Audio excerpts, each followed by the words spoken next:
Assalamualaikum warahmatullahi wabarakatuh. Apa kabarnya teman-teman? Balik lagi di kajian online. Sangat disayangkan sekali, ternyata teman-teman banyak sekali pihak yang hingga sampai saat ini masih menolak program hilirisasi industri di Indonesia. Padahal program ini telah nyata menghasilkan keuntungan berkali-kali lipat daripada saat Indonesia menjual kekayaan alamnya dalam bentuk mentah.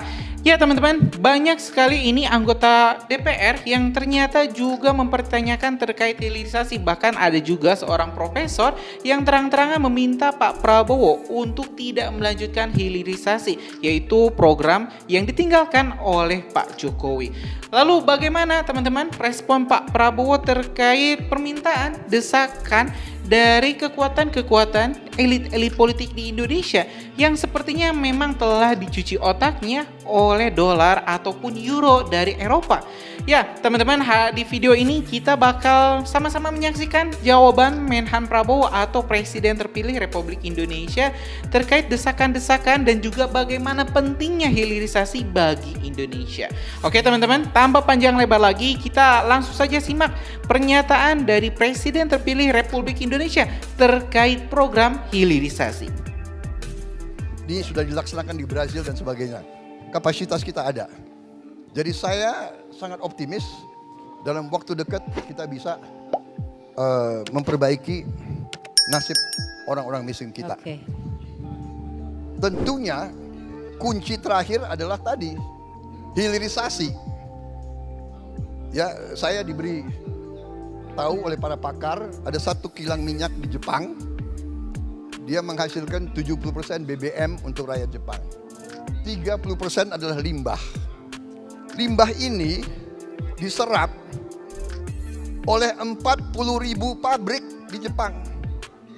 Limbahnya dipakai oleh 40.000 pabrik. Satu kilang minyak, 40.000 pabrik. Kalau satu pabrik aja ada 5 insinyur di situ, itu sudah 200.000 insinyur. Belum dan sebagainya dan sebagainya. Dan Jepang is a high income country. Jadi itu satu komunitas. Kita siapkan pohon industri untuk 21 komoditas. Oke. 21 komoditas. Itu untuk menciptakan lapangan kerja tadi. Lapangan kerja, kemudian menyerap dan ujungnya menghilangkan kemiskinan. Baik. Ujungnya saya punya program bukan mengentaskan kemiskinan, bukan. Kita harus hilangkan kemiskinan dari bumi Indonesia dan saya optimis, saya percaya bahwa kita bisa lakukan dan akan kita lakukan. Ya. Terima kasih. Terima kasih Pak. Masih ada lagi Pak penanggap, ada yang bertanya lagi ada 2. Saya persilahkan. Andri Satrio dari Indef. Silakan Andri. Mungkin terkait dengan hilirisasi Pak satu ya, terkait dengan hilirisasi kita tahu bahwa prevalensi stunting Pak itu justru tinggi di lumbung nikel kita di wilayah hilirisasi kita. Nah ini mungkin pertanyaannya adalah bagaimana model hilirisasi yang ingin Bapak teruskan atau mungkin nanti ada perbaikan dari model tersebut. Itu satu Pak. Yang kedua adalah terkait dengan industri pertahanan. Saya rasa Bapak sangat paham sekali dengan industri pertahanan. Pertanyaan saya sederhana Pak. Industri pertahanan ini kan industri yang padat teknologi. Dan teknologi ini dikuasai oleh negara-negara maju. Bagaimana ke depan ketika Indonesia bisa bersaing seperti dengan Korsel dan Jepang begitu ya dalam mengembangkan industri pertahanan kita dan juga alat alutsista kita. Terima kasih Bu Afi, terima kasih. Terima kasih Andri. Ada 2 Pak. Yang pertama tadi terkait dengan di tempat hilirisasi malah banyak orang miskin. Gimana caranya supaya ke depan hilirisasi justru meningkatkan kesempatan kerja? Ya, saya kira begini ya. Tadi saya katakan hilirisasi saat ini dengan kebijakan banyak investor asing, perusahaan swasta yang masuk ke hilirisasi. Mereka swasta. Mereka masukin investasi mereka lakukan bagaimanapun itu mendorong penerimaan kita dalam 2 tahun naik 1000%. Oke, itu. Jadi masalah stunting, masalah warga negara Indonesia itu adalah tanggung jawab kita sendiri, tanggung jawab pemerintah Republik Indonesia. Jadi kita nggak usah ragu-ragu. Nggak ada daerah seluruh wilayah Republik Indonesia tanggung jawab pemerintah kita ambil alih. Semua anak akan kita hilangkan stunting. Saya kira itu jawaban saya. Yang swasta ya dia silakan jalankan. Tapi kau bayar pajak ya. Kau jangan nipu-nipu kita terus, ya kan? Karena itu saudara-saudara, nanti tolong siapa tahu ya aku yang dapat mandat. Tolong bantu saya, kita harus cari dirjen pajak yang baik. Dirjen Bea Cukai yang baik. Tolonglah pikirkan bagaimana caranya kita, mungkin penghasilan dia mungkin nggak tahu berapa, ya kan? Kuncinya di situ. Jadi masalah stunting saya kira itu tanggung jawab kita, ya kan? Presiden sudah mengambil langkah-langkah, tapi biasa orang Indonesia kan? Kita sudah lama jadi orang Indonesia semua, ya kan? Benar nggak? Ya kan? Ada aja inisiatifnya, ya kan? Biaya stunting 10M, 8M untuk rapat kerja, biaya perjalanan, simposium, hanya 2 miliar yang untuk susu. Ini kan, ya kan? Nah ini will. Oke. Jadi saya kira itu yang selanjutnya. Yang satunya lagi pertanyaannya mengenai industri pertahanan, Pak. Nah, industri kan pertahanan. padat Jadi modal. industri pertahanan memang tidak bisa lepas dari pendidikan.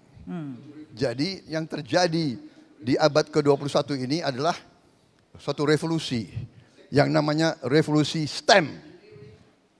Science, Technology, Engineering, and Mathematics. Ini revolusi STEM. Karena inilah teknologi, high teknologi. Kalau kita bicara hilirisasi, kita bicara science. Kita bicara ilmu metalurgi. Kita bicara kimia. Kita bicara fisika. Kita bicara bagaimana reaksi-reaksi kimia dan fisika ini bermanfaat untuk produksi. Karena itu sumber daya manusia, masalahnya adalah kalau kita lihat kenapa Tiongkok bangkit luar biasa. Tiongkok bangkit luar biasa karena sekian belas tahun, tiap tahun dia menghasilkan 4,6 juta sarjana STEM. Science, Technology, Engineering, Mathematics. 4,6 juta. Ya. India 2,5 juta.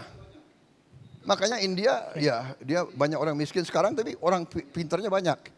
Kemudian Amerika hanya nggak sampai 600.000.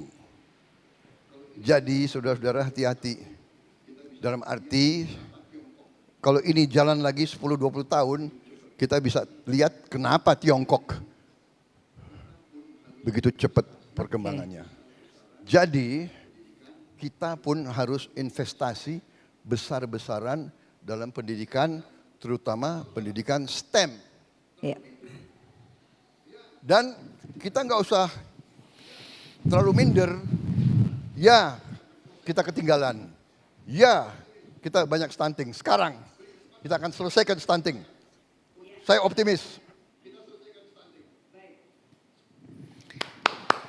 Ya teman-teman, kita ucapkan terima kasih terlebih dahulu untuk Presiden terpilih Prabowo Subianto yang telah menyampaikan luar biasa ini program-programnya kepada rakyat Indonesia, kepada seluruh rakyat Indonesia, di mana Pak Prabowo di sini ingin bukan mengentaskan tapi menghapuskan kemiskinan. Pak Prabowo juga di sini telah menekankan terkait pentingnya hilirisasi dan tadi disinggung loh tadi. Ini banyak sekali pejabat-pejabat yang memang memainkan anggaran, memainkan kebijakan. Contohnya misalnya dari pemerintah diberikan anggaran 100 miliar untuk stunting, untuk pengentasan stunting, itu malah habis 80%-nya untuk rapat, untuk simposium, untuk studi banding, dan hanya 20% yang terserap oleh masyarakat, dan itu pun mungkin juga ada yang dikorupsi. Jadi memang sangat mengerikan teman-teman apa yang terjadi di Indonesia, dan ini memang sudah jadi rahasia publik ya, rahasia yang semua orang tahu tapi memang berusaha ditutup-tutupi. Selanjutnya Pak Prabowo juga ini membahas terkait pentingnya pendidikan, di mana Indonesia tidak akan bisa menjadi negara kuat secara militer kalau misalnya Indonesia tidak mempunyai anak-anak bangsa, anak-anak muda yang berpendidikan. Karena itu teman-teman, Pak Prabowo di sini menekankan bahwa Indonesia harus mencetak banyak sarjana produktif, bukan hanya yang hanya mengejar gelar, tapi lebih mengejar disiplin ilmunya. Tanpa pendidikan, tanpa basic pendidikan ini, Indonesia mustahil bisa menjadi salah satu negara adidaya. Karena kalau misalnya barusan kita lihat di statistik, ini saya juga kaget, ternyata di China ya hampir per tahun itu hampir ada 5 juta sarjana baru, dan ini luar biasa sangat besar.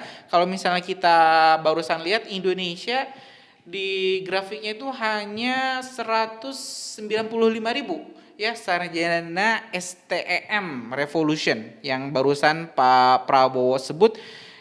Ini benar-benar memang sangat ketinggalan teman-teman, kita sangat ketinggalan. Jadi mungkin kayaknya sudah lengkap teman-teman apa yang Pak Prabowo ini sampaikan, di mana ini pentingnya hilirisasi, ini pentingnya menjaga nutrisi anak-anak bangsa kita, juga pentingnya pendidikan kita, pentingnya menjaga kedaulatan negara kita. Dan ini Pak Prabowo juga menyentil para pejabat-pejabat nakal yang memainkan anggaran ya, karena mungkin mereka nggak mau kalau misalnya hilirisasi ini maju, mereka nggak akan lagi dapat jatah dari ekspor raw material yang sangat besar.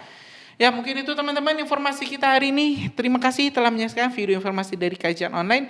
Kita tentu bakal upload video menarik lainnya di Kajian Online, karena itu subscribe dan nyalakan lonceng notifikasinya biar teman-teman gak ketinggal informasi menarik lainnya di Kajian Online. Assalamualaikum warahmatullahi wabarakatuh.